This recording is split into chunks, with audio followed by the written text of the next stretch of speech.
Hi friends, in this video I'm going to explain you how you can review the posts that are tagged by the friends, or some friends can also post on your timeline.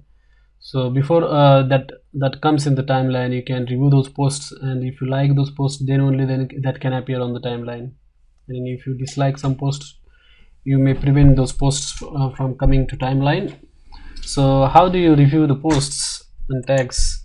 For that, go to the settings, and then there is one this thing section called as timeline and tagging.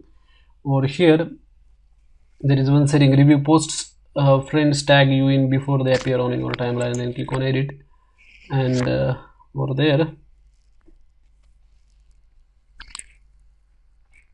as you can see, you will get two options: add to timeline and hide. If you turn it on, so you have to turn it on, like enable it by selecting this as enabled, and that is how you can review the posts. Thanks for watching this video.